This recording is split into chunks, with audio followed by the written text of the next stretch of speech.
Morning dear students. बेटा जो आज का लेक्चर है क्वांटम नंबर से रिलेटेड ही है, लेकिन आज क्वेश्चन बेस पे करेंगे इसको। जैसे क्वेश्चंस किस तरह से सोल्व करते हैं क्वांटम नंबर के, तो थोड़ी सी एक समरी है, उसके बाद हम क्वेश्चंस की बात करेंगे। आप लोग देखिए बिल्कुल शॉर्ट में किस तरह से क्वेश्चन को करेंगे। हम बेसिकली प्रिंसिपल क्वांटम नंबर को किस तरह से फाइंड आउट करते हैं, इनका पता लग गया होगा। तो प्रिंसिपल क्वांटम नंबर हमें किस लिए यूजफुल है?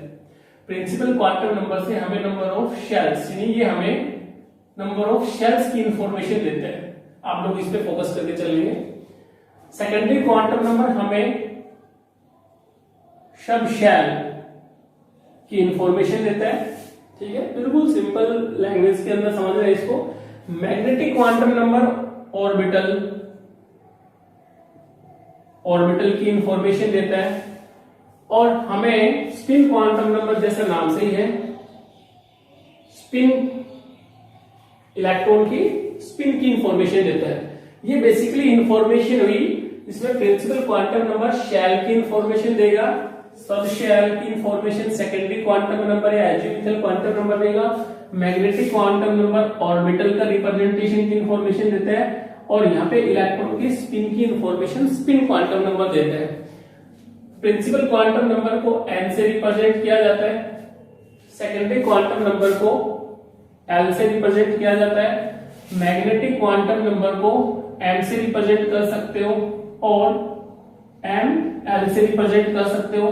स्पिन क्वांटम नंबर को s से रिप्रेजेंट किया जाता है। बिल्कुल सिंपल सी बात है। देखिए यहाँ तक कोई दिक्कत नहीं है समझने में। लेकिन अगर मैं बात करूं कि प्रिंसिपल क्वांटम नंबर में जिसमें n की वैल्यू, हम उसको क्वेश्चंस बेस पे कर रहे हैं। आज सिर्फ पहले वाले लेक्चर में हम डिटेल से स्टडी कर चुके थे, इसको बिल्कुल क्वेश्चन बेस पे। ये वीडियो लेक्चर देखने के बाद आपके क्वेश्चंस लगभग हो जाएंगे सारे। n की वैल्यू 1 2 3 4 एंड सो ऑन। तो इसके लिए यहाँ पे नंबर ऑफ शेल्स डिसाइड हो गई। क्या क्या? k शेल, सेकंड के लिए l shell, m shell, n shell and so on. जहां पे हम बात करें नंबर ऑफ सब शेल की, l की, तो वैल्यू की बात करते हैं। यहाँ पे तो वैल्यू आ गई, तो वैल्यू 0 से आप लोग इस तरह से लिखेंगे n-1। अभी बताएंगे आप लोगों को किस तरह से इसको इंडिकेट किया जाता है कि वैल्यू हम 0 से क्या करते हैं n-1, यानी n-1 से हम इसकी वैल्यू को फाइंड आउट करते हैं। n की वैल्यू फाइंड आउट करने का तरीका है कि -l2 प्लस l इसकी वैल्यू चलती है। ठीक है, और इसमें अपने पास स्पिन क्वांटम नंबर में या तो प्लस हाफ होगी या फिर माइनस हाफ होगी। इसका तो हमें फिक्स कर रखा है, या तो प्लस हाफ या फिर माइनस हाफ, यानी कि प्लस हाफ या माइनस हाफ, यदि क्लॉकवाइज और एंटी क्लॉकवाइज के लिए। बिल्कुल सिंपल सी लैंग्वेज में। अब बात करते हैं भैया, मेरे पास n की वैल्यू 1 है, तो ये कौन सी शेल होगी? k shell. n की वैल्यू 2 है तो l शेल, और 3 है तो m शेल। इस तरह से प्रिंसिपल क्वांटम नंबर में तो कोई रिप्रेजेंटेशन में प्रॉब्लम है नहीं। हम बात करेंगे यहाँ पे सेकेंडरी क्वांटम नंबर की, जिसमें वैल्यू का पता चल गया हमें। जैसे n की वैल्यू हमें पता चल गई, जिसके अंदर n की वैल्यू 1 है, n की वैल्यू हमने 1 रखी, तो n की वैल्यू 1 हमने रखी हुई है, तो उसके लिए हमें l की वैल्यू फाइंड आउट करनी है।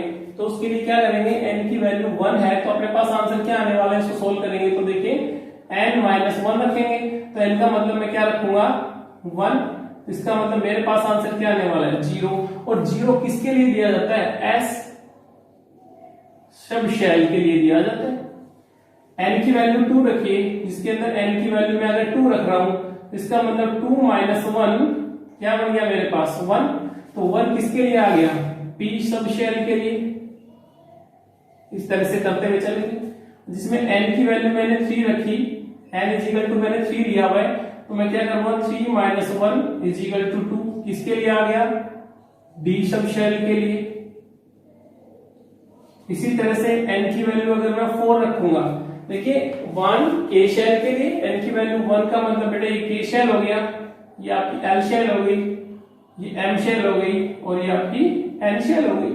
तो इसकी वैल्यू हमने d सब शेल के लिए रख दी।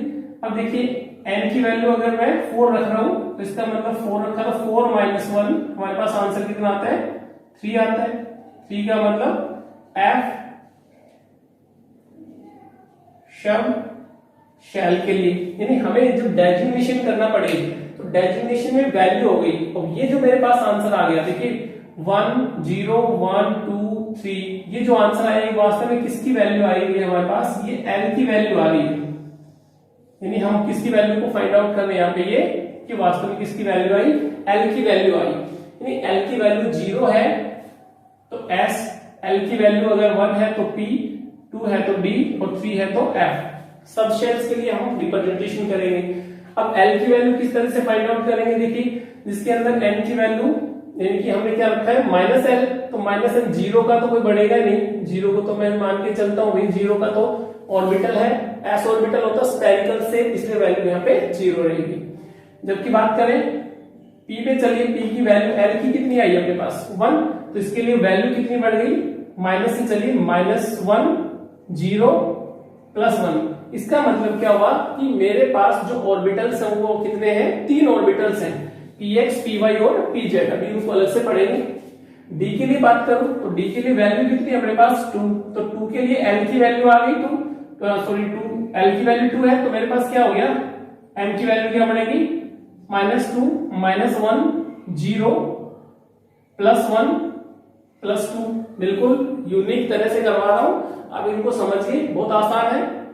अगर मैं 3 रखूंगा तो मुझे m की वैल्यू फाइंड आउट करनी है, तो कितना बढ़ गया -3 -2 -1 0 +1 +2 और +3। तो इससे हमें क्या पता चल रहा है, देखिए जो s ऑर्बिटल है उसके लिए तो वैल्यू 0 है, तो -0 से +0 तो करेंगे नहीं, तो इसका मतलब ये एक ही ऑर्बिटल होता है, इसलिए हम इसकी तो बात करेंगे नहीं। हमें p की बात करनी है, d की बात करनी है और f की बात करनी है। इसका मतलब p ऑर्बिटल कितने होते हैं, देखिए ये 1 2 और 3 ओरिएंटेशन से इनका 3 p ऑर्बिटल होते हैं, ठीक है ना। और p ऑर्बिटल 3 हो गए, d ऑर्बिटल कितने हो गए 5, 1 2 3 4 5, यानी ओरिएंटेशन इसका 5 डिजिट के अंदर मिला। जबकि f ऑर्बिटल की बात करूं तो कितने हो गए 7, 1 2 3 4 5 6 और 7, यानी कि हमारे पास 3 तो हो गए p ऑर्बिटल, 5 हो गए, यानी ओरिएंटेशन देखिए इलेक्ट्रॉन्स का 5, इसलिए 5 d ऑर्बिटल है, और 7 क्या हो गए हमारे पास, 7 हमारे पास क्या हो गए f ऑर्बिटल। यानी ये ओरिएंटेशंस के बेस पे हमने क्या रिप्रेजेंट कर लिया, ऑर्बिटल्स को रिप्रेजेंट कर लिया। अब इनकी जो वैल्यू है वो आपको यूज करनी है, जो सबसे जरूरी काम में आएगी इस टेबल में। मैं p के लिए लिख रहा हूं pz, px और py। तो हमारे पास वैल्यू का किस तरह से पता चलेगा, pz की वैल्यू आप लोग m की वैल्यू, m की वैल्यू फाइंड आउट करेंगे। यहाँ पे pz की वैल्यू होती है 0, यहाँ पे होगी +1 और यहाँ पे हो गई -1। ये आपको याद रखना है इसके लिए। जबकि मैं d ऑर्बिटल की बात कर लूं तो d ऑर्बिटल हमें पता है कितने होते हैं, 5 और d ऑर्बिटल, तो d के लिए भी देखिए d z2 d xz d yz d x2 y2 और d xy। तो dz के लिए 0 दिया जाता है, +1 दिया जाता है, xz के लिए, इसके लिए -1, इसके लिए +2 और इसके लिए -2। ये टेबल सबसे ज्यादा जरूरी हो गई, क्योंकि प्रॉब्लम कहाँ आती है, मैग्नेटिक क्वांटम नंबर में आती है, और इसमें हमें पता है स्पिन क्वांटम नंबर या तो +12 या फिर हम -12 की बात करते हैं, यानी इलेक्ट्रॉन्स की रोटेशंस को इंडिकेट करता है, +12 या फिर -12, क्लॉकवाइज इलेक्ट्रॉन रोटेट होगा या फिर एंटी क्लॉकवाइज। बेसिकली ये आपको याद करना है। देखो बिल्कुल शॉर्ट में, अब क्वेश्चन किस तरह से करेंगे, क्वेश्चन को देखिए आप लोग किस तरह से करोगे क्वेश्चंस को। ये बेसिक इंफॉर्मेशन थी, ये आपको पता होनी चाहिए। अब मैं अगर क्वेश्चंस की बात करूं तो किस तरह से काम करेंगे। अगर बात की जाए कि हमारे पास n की वैल्यू